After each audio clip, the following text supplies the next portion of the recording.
What's up mga repa? This is Kuya Nikki again, nagbabalik. And today, magluluto pala tayo ng isa sa mga most requested recipe sa akin ng family, relatives, or friends and office mates. Ito yung aking tuna carbonara na unique pero garantisado ko sa inyong masarap at hindi nakakasawa, hindi nakakaumay. So sa video na to, akin nang ibabahagi ang pagluluto nito. Simulan na natin to. Alright mga repa, simulan na natin ang pagluto ng ating Filipino style tuna carbonara. So ito, first step natin dito ay niluto lang natin yung ating spaghetti pasta. So pakukuluan natin yan according dun sa instruction. So usually it will gonna take you 10 to 12 minutes. Tapos yung water na pinapakulo natin dito, hinaluan ko to ng konting mantika. Siguro dalawang kutsara. Tapos mga a teaspoon lang na rock salt or 1.5 teaspoon na rock salt. So ayan, maganda yan al dente or depende sa preferred din nyo. Usually ang mga Pinoy kasi gusto niyan yung medyo talaga malambot eh. So pagka nagluluto ako ng spaghetti pasta, inahalo ko yan from time to time. Tapos yung ilalim, make sure na nakahalo nyo rin kasi didikit yan sa lutuan. So pagkatapos yung dinay lang natin yan sa running water para ma-avoid natin yung residual heat. So ito na yung second step natin dito. Naglagay ako ng konting mantika. Tapos magkikisa tayo dito. Tapos naglagay ako ng butter. Hindi ko nilagay yung butter lang kasi masusunog eh. So hinaluan ko siya ng mantika. So magigisa na ako dito. So ito pala bino-voice over ko na lang to. So ayan, naglagay ako ng crushed garlic o yung binikdik na bawang. So gumamit siguro ako dyan ng mga 8 piraso, 8 cloves of garlic. So gigisahin natin yan hanggang sa maging parang medyo tostado, yung parang golden brown na sinasabi nila. Pagkatapos yan, sinunod ko rito, nagisa rin ako dito ng isang medium size na sibuyas, medium to large size.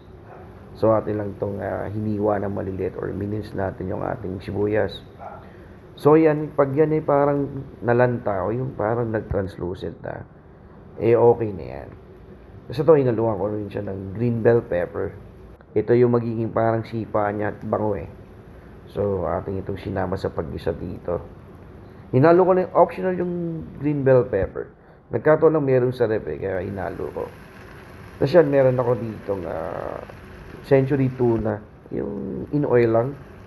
Tapos meron din ako ditong San Marino na tuna, corn tuna.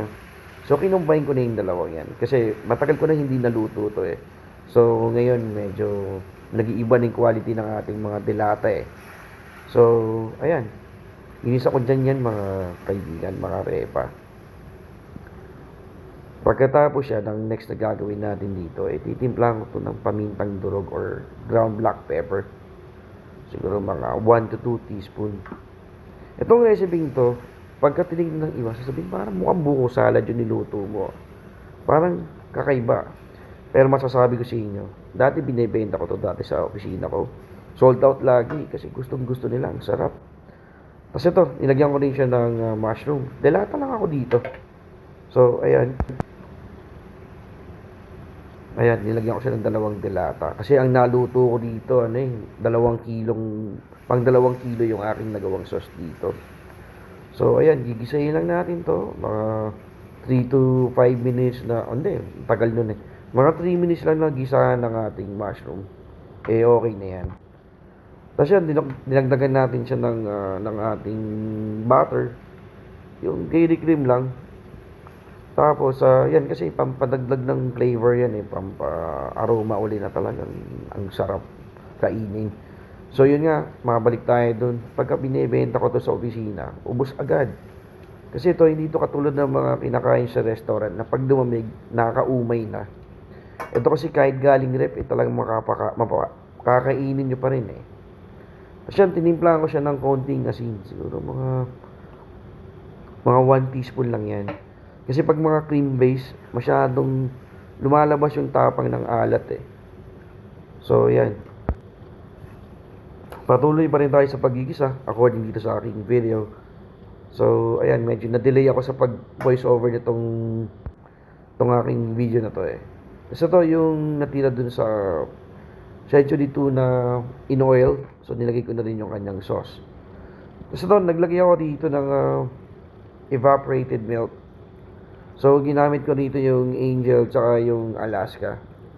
Eventually kung gagamit ako, mas parang ngayon kasi mas okay na yung Jersey na evaporated milk. Si Alaska kasi ang daming klaseng Alaska na ngayon eh. May panghalo-halo, ewan ko, iba-iba na. Dati kasi ang ginagamit ko lang yung Carnation, kaso hindi mo na siya makikita sa mga groceries ngayon eh. Kasi ito yung secret recipe ko mga repa. Yung kernel corn, pati yung sabaw niya, ihalo mo. Ito yung nagbibigay ng dinamnam at sipa na kakaiba, na masarap talaga. So usually kasi sa pagluto ng carbonara, kung 1 kilo lang, ang ratio niyan, 2:1. Kunyari, 2 yung all-purpose cream mo, 1 lata ng evaporated milk, tsaka 1 lata ng kernel corn.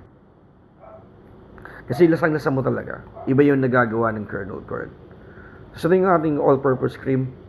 So since 2 yung ating evaporated milk, yung all-purpose cream, gumamit tayo dito ng 4. So 3 to 4 para well blended at tansyan-tansyan mo yung pagka-cream ng ating carbonara sauce. So yan, iniisa-isa ko lang yan. Tapos lulutuin nyo to sa mahinang apoy. Huwag nyo pakukuluin ng todo kasi mag-curled yung yung ating milk and yung all-purpose cream. Ang nangyayari dun kasi nagtutubig siya, umihiwalay yung lasa. Kasi ito para madali natin yung umami taste, naglagyan ko dito ng 1 nor beef cube. So sa tita Telma ko nanonood ng video, sorry kung nagluto ako ng ganito, minsan lang naman.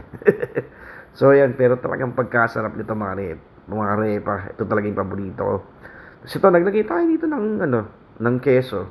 Cheesy yung brand lang ginamit ko rito. Siyempre, kung saan yung mas mura na hindi naman sobrang cheap, pero masarap, yun yung mga binibili natin. So cheesy yung brand ko kasi nasa halagang 50 pesos lang yan. So ayan, sinambu ko yan. Bukod sa nagpapadagdag siya ng linamnam ng krema, nagpapalapot din siya ng ating sauce. So yan, sa mahinang apoy lang. So ito yung natira nating green bell pepper. Hinalo natin sa bandang huli. In that way, mas lalong bumango yung ating carbonara. Pero nasa sa inyo uli yan. Optional lang yung ingredient na yan. Tapos naglagay tayo dito ng slurry of cornstarch. Siguro depende yan eh. So, tansya-tansyahin nyo lang. So, ang paglagay ng slurry of cornstarch, yung gradual lang. Kasi baka mabigla kayo, biglang parang maging makablangka na yan eh. So, pakonti-konti lang yung paglagay nun. So, pag medyo sumablay, dagdag ng konting tubig. Ganun lang. So, ayan o. Pang 2 kilo yung naluto ko dito, mga repa. So, ayan. Tapos na tayo magluto dito. Maya-maya lang, ihalo ko na to sa sauce. Tapos may kita nyo na yung outro ko rito, yung pang finishing ng aking video. So sa mga hindi pa nagsasubscribe, baka pwede naman mag-subscribe and hit the notification bell para updated kayo sa aking mga videos. So again, this is Kuya Nikki. I just wanna say thank you everyone sa panonood ng aking video. So till next time ha. So ayan, tuloy-tuloy pa rin naman to. So ayan, mamaya yung pang outro ko lang na video. Salamat. So ito, mga repa, ang ginawa lang natin dito, in-style lang natin yung ating pasta, tapos tinoppings natin yung ating sauce. At gumawa na rin tayo ng homemade garlic bread. So ganyan yan mga repa. I would say, sulit ng panonood nyo dito at garantisado ko sa inyo masasarapan ng buong pamilya nyo. Maraming salamat mga repa.